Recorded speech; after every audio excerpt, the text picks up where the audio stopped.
یہ یاد رکھیں کہ اہل سنت و جماعت کا الحمدللہ ہمارے سب مسلمانوں کا یہ عقیدہ ہے کہ مومنوں کو آخرت میں اللہ تبارک و تعالی کا دیدار ہوگا، اور یہ ہمارا یہ عقیدہ ہے کہ قرآن کریم و حدیث و اجماع صحابہ اور اکابر بزرگان دین کے کثیر دلائل موجود ہیں۔ بس میں آپ کی خدمت میں یہ حدیث سنا کر جو ہے اپنی گفتگو کو ختم کرتا ہوں۔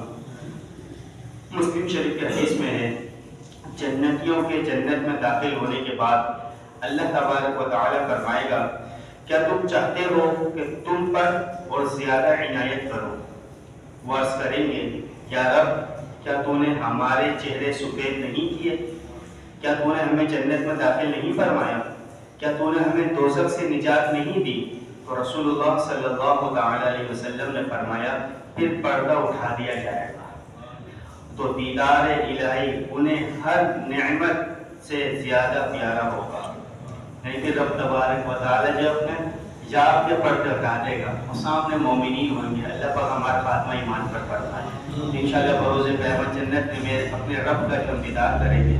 حضرت جریر بن عبداللہ فرماتے ہیں، ہم سرکار دو عالم صلی اللہ علیہ وسلم کی بارگاہ میں تھے تو رات کے وقت آپ علیہ السلام نے چاند کی طرف دیکھ کر فرمایا، عن قریب تم اپنے رب کو دیکھو گے جیسے چاند کو دیکھتے ہو، اور اسے دیکھنے میں کوئی دقت محسوس نہیں کرو گے۔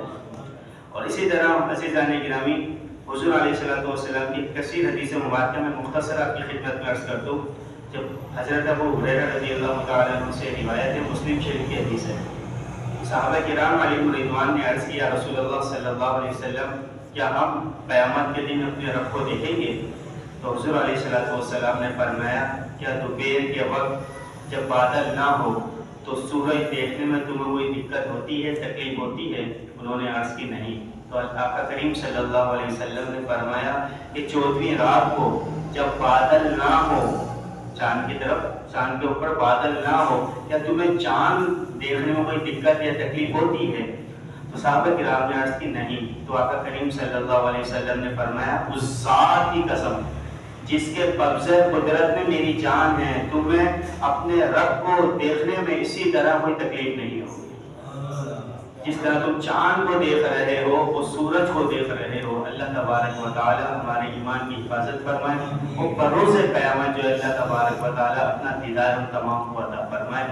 آمین۔ وآخر دعوانا الحمدللہ۔